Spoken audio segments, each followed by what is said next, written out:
Well, like I said, we're going to be spending some of class today looking at, you don't have to write the words, looking at the Pythagorean theorem, and then we're going to do a little just exploration about how to classify triangles.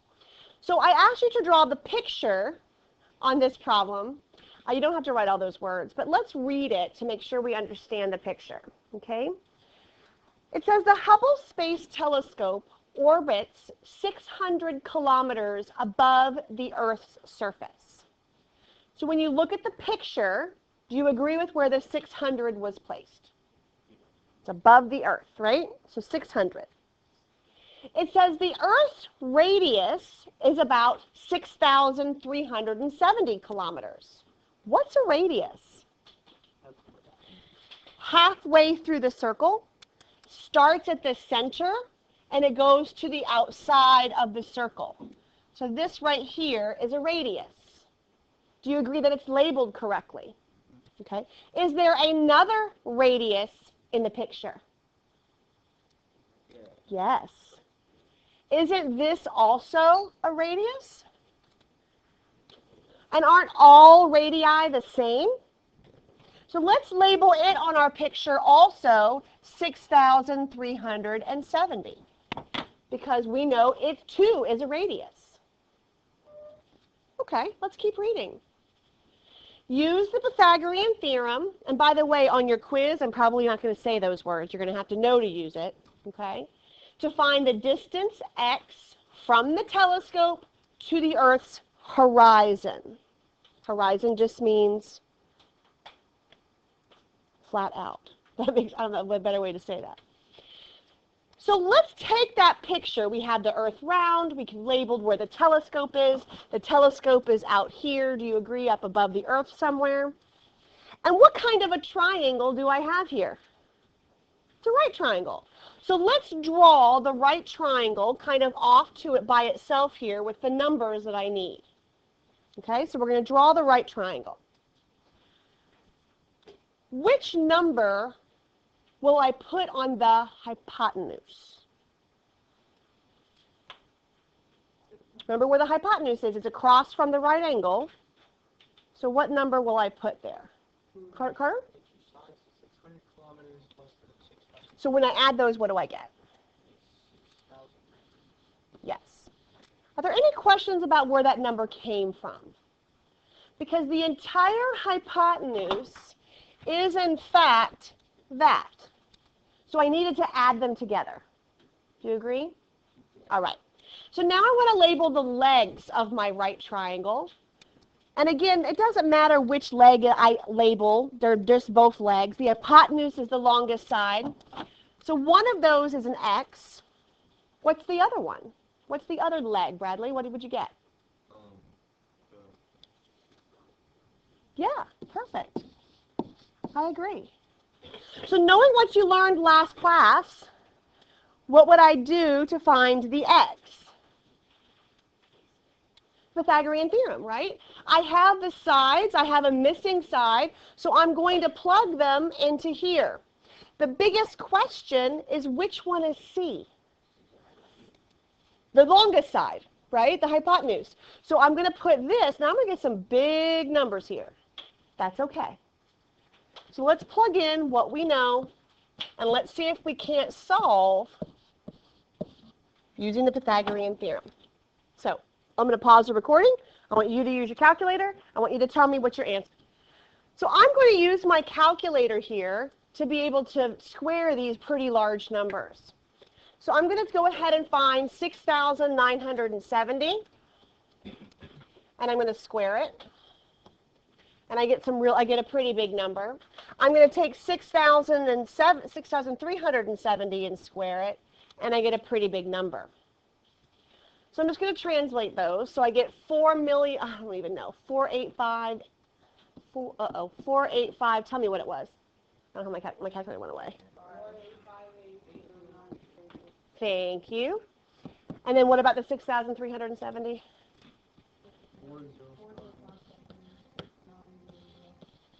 40569. I don't agree with you. 769. Okay, so 405,76900, right? And then we have our x squared. Okay. To solve for x, what am I going to do? Subtract the 4057, right, that number, right, from both sides. Now, I am a person that if I had to type this into my calculator, I probably would miss a 0 or miss one of the numbers. So I just wanted to show you on your calculator, these calculators have the capability of kind of reaching up and grabbing previous numbers. So I'm going to take this number up here. Notice I'm just arrowing up. And I'm going to hit enter. And then I'm going to subtract. And again, I'm going to arrow up and I'm going to press enter. And I get my answer. It just saves me from possibly typing something incorrect, okay? Because I know myself. I go really fast sometimes. I might skip a number or I might put an extra 0 in. But you can just use these arrows to kind of go up and grab previous numbers from above it. Is that okay? All right, so I have, what, 8,004,000? So 8,004,000 is equal to x squared. And then what do I need to do? Square root both sides. Perfect. And when I square root both sides, and again, you can do this on your calculator by just going up and saying, oh, I want to take the square root, and then arrow up and just arrow it, capture it, and hit enter, and it will put it under there for you. So this saves you from maybe missing a number. And pressing enter, and I get 2,829.1. So x, 2,829.1. And my units were kilometers. Do you agree? Okay. So you can imagine with the Pythagorean theorem, if we're looking at taking an assessment on 6A, it's problems like this, or problems like the ladder problem, or problems like we did last class. Can you find the missing side of a right triangle? Yeah. If you're given 2 of the sides, you should be able to find the third one. If I said next class we're going to do a quiz on 6A, you think you could do well? No? You just, okay. Well, we're not, okay? We're not, but we will probably the beginning of next week. Okay? Any questions about Pythagorean theorem? No? All right. So I just want to make sure we reviewed it, make sure you didn't have any questions, and we're good. We're going to spend the next part of class looking at a little activity, okay? And the question that we're going to answer is, how can we use the Pythagorean theorem? And remember, what's a Pythagorean theorem again? A squared plus b squared and c squared. Well, maybe it's equal to. If it's equal to, we know it's a right triangle, right? But sometimes it could be greater than, or sometimes it could be less than. If it's in those cases, it's either acute or obtuse. And we're going to figure it out, okay? We have 3 different cases, and we're going to do this. So let me go ahead, and if you would, I'm going to put one of these over here. Come grab one of these. I think we have enough for everybody to have their own. And then if you guys, I'll have it on a chair. Come grab a pack of the Exploragons for me while I pass out some information. So please leave them. Guys, we're not building yet. I promise you're going to get to play with them. But just hang tight for just a few more minutes. Okay? Thank you. So our job today is we're going to be filling out the chart that I just handed you. It looks much like this. Okay? And we're going to start by looking at the options. So we're going to do some examples, and I have those examples listed here. So on the far left column, I want you to I want you to put the numbers 1, 2, oh, we're skipping 3, 4, 5, 6, skipping 7, and going to 8. So what I mean is this. I want you to put in 1, 2, we skipped 3, 4, 5, 6, we skipped 7, and 8. Go ahead and fill that column in on your chart, because these are the examples that we're going to do. Now, really quickly, I covered up option 3 for a reason. So I'd like us to build option 3 to show us why it's covered up. So do me a favor, and in your Exploragon pack, pick a yellow, pink, pink, and build it. Build the yellow, pink, pink triangle. Yellow, pink, pink. Why do you think I covered it up? Yellow, pink, pink. Yeah, it doesn't make a triangle at all, does it? Can I borrow yours? So if you look at this one, they make just like a flat line, don't they exactly?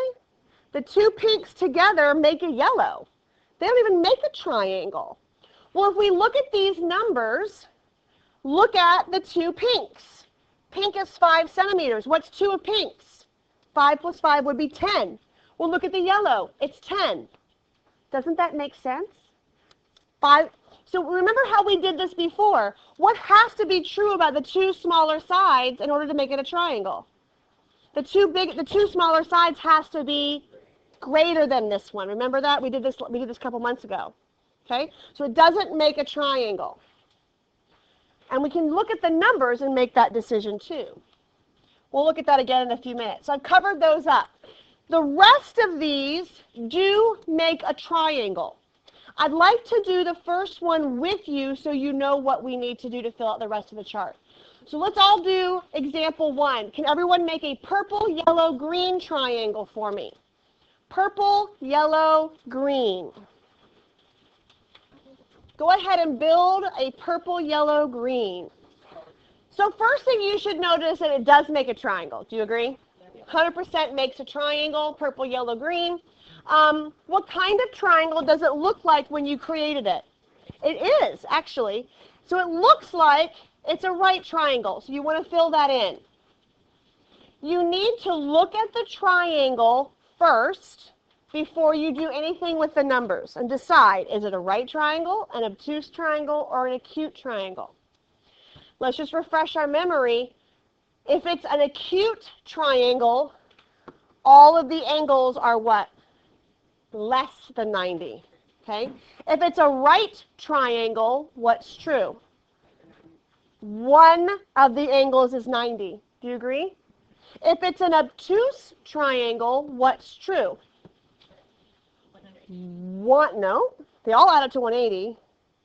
One angle is bigger than 90. One angle is bigger. One angle is obtuse, right? So we should be able to, once we build them, I'm going to borrow Lonnie's right here, you guys built your yellow, purple, green.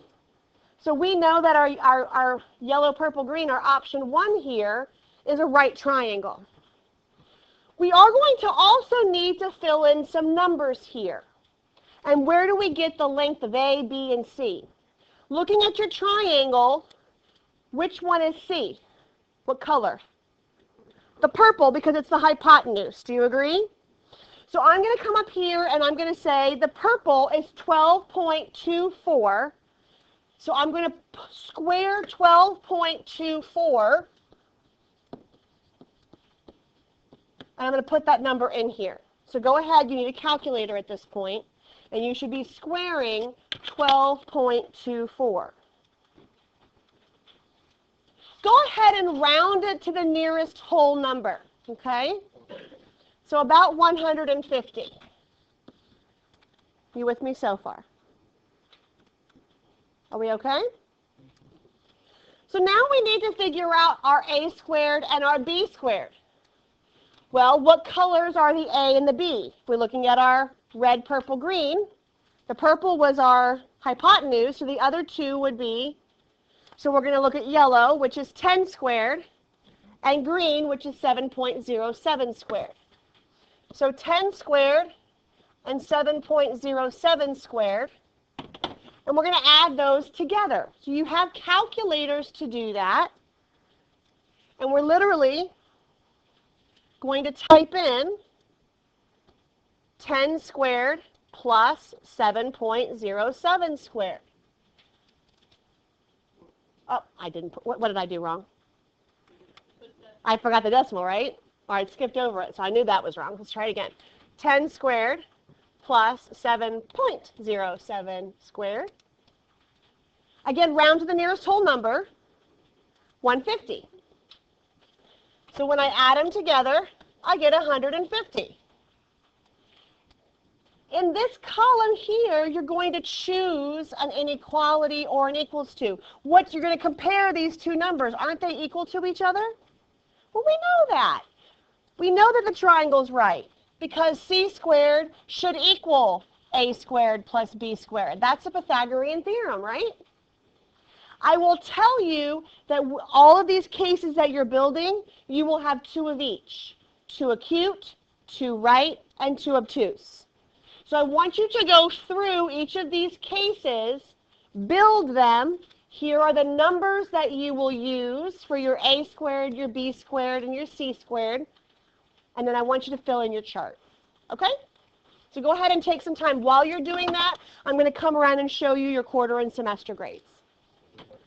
So as we fill in our chart, hopefully these are the triangles that you created.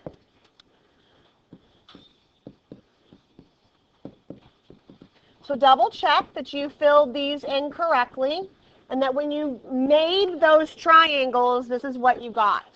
Okay? And then these are the numbers that you should have gotten with your a squared plus your b squared and your c squared. Shh, folks, check your chart, please.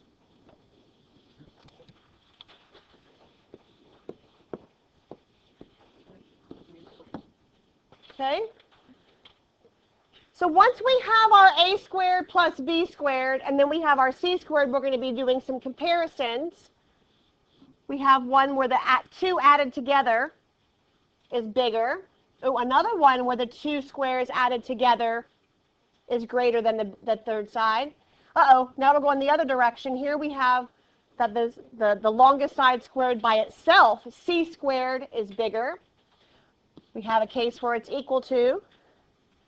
And we have another case where the one by itself squared is bigger. So what I'd like to do at the bottom of this sheet is I want you to draw the 3 different cases. We have a right triangle. We're going to have an acute triangle. And we have an obtuse triangle. And I want us to write what happens with our c squared and our a squared plus b squared in each case.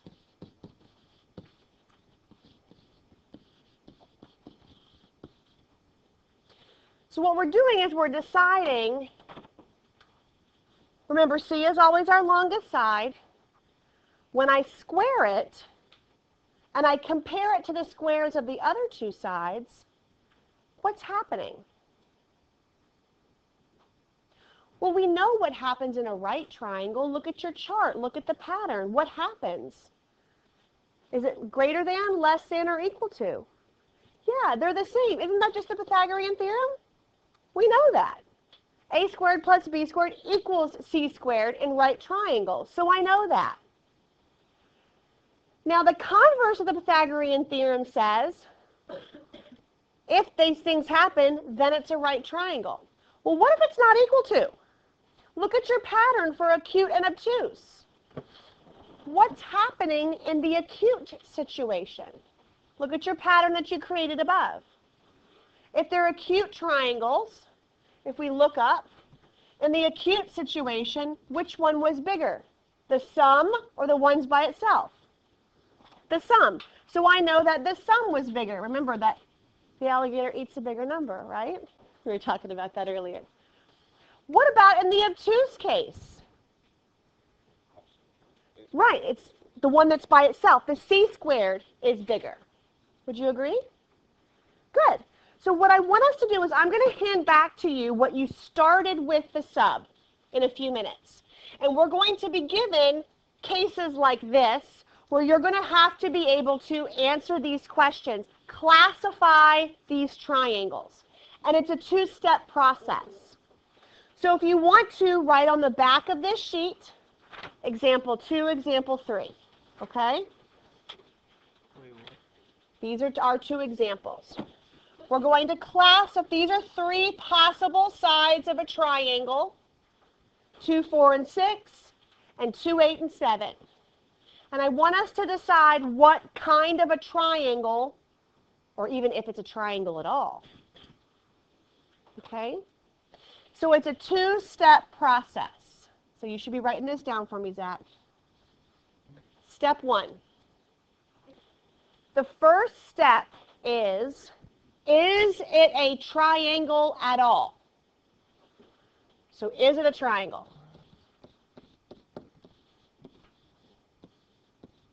Okay? That's not the a squared plus b squared c squared thing. Remember, this is the one that we crossed out. It's the pink, pink, yellow one that we built. How do I check to see if it's a triangle at all? I take the two smaller sides and I add them together. And what has to be true when I compare it to the third side? Has to be greater than. Remember, otherwise it's going to make a flat line. Do you remember how we did that earlier? It made a flat line. Want it to be a triangle. So is this true? No. So this is not a triangle at all. So you need to check to see if it's even a triangle to begin with. If it's not a triangle, you can't go on. We can't tell if it's obtuse or cute if it's not even a triangle, right? But the next one is. So let's do this one in its entirety. Is it a triangle? What am I comparing? Be careful, the numbers are out of order. 2 plus 7, is that bigger than 8? Yes. So the first thing I am doing is checking to see if it's a triangle. It is. Do you agree? It's a triangle. Step 2, what kind of triangle is it? So here is where I have to plug in the a squared, the b squared, and the c squared.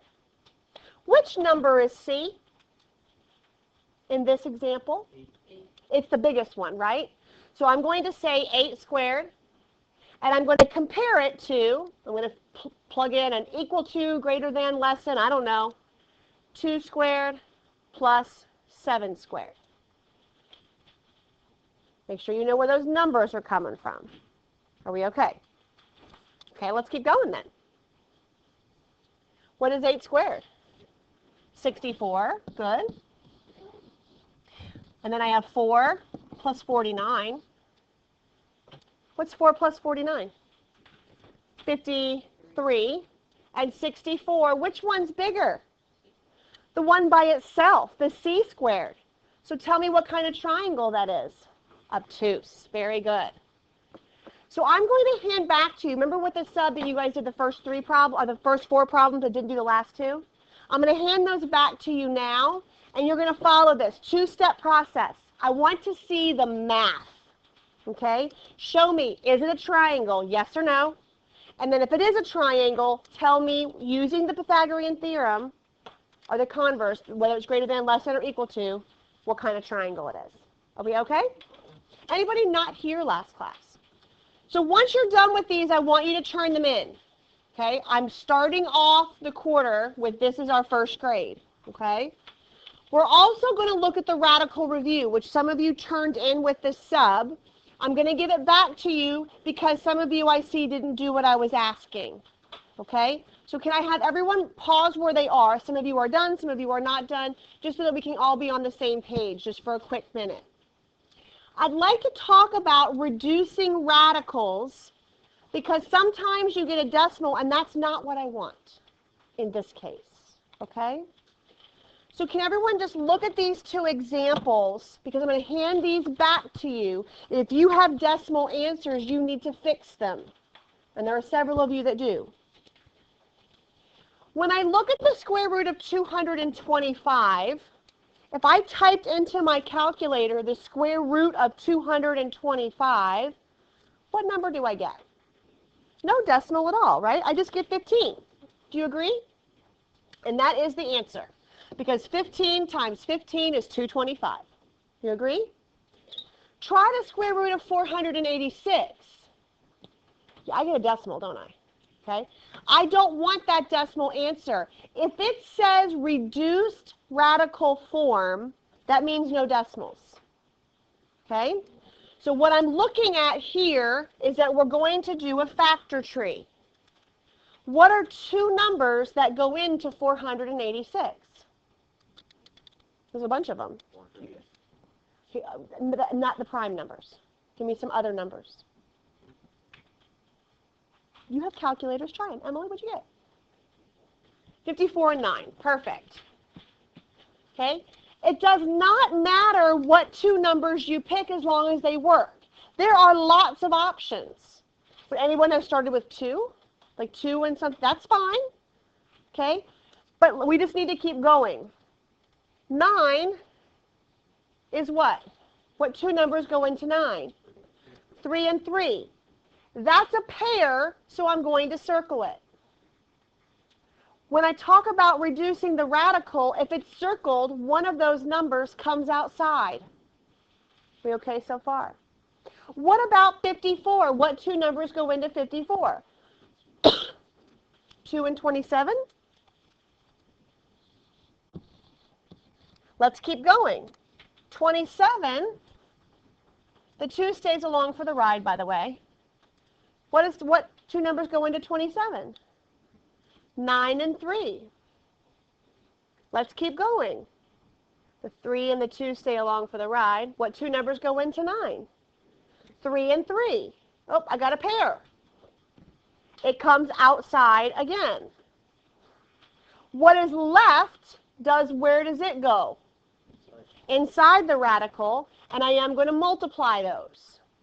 What's 3 times 3? What's 2 times 3? So that is the answer for the square root of 486. I can check it on the calculator, by the way, if I want to. I can go to my calculator and I can plug in the square root of 486, and I can check my answer. Even though I don't want the decimals, I'm just checking to make sure I reduced it right. So if you look at that, didn't I reduce them correctly? They gave me the same answer. So I'm not looking for the 22.045. I'm looking for 9 radical 6. Okay? So we've done this before. If you go to AFDA or Algebra 2 next year, you're going to do it again. It's not going away. Okay? So we're going to do it some more with trigonometry starting on Wednesday or Thursday. That whole day off is messing me up on Monday. So I want us to practice this. And again, some of you finished it in class. I'm going to give it back to you just to double check your answers before you leave today, unless you were absent. You have extra time. 2 things are to be turned into me. This radical review and this right here with the Pythagorean theorem. Okay? These are the first 2 grades of quarter 3. Okay? Perfect.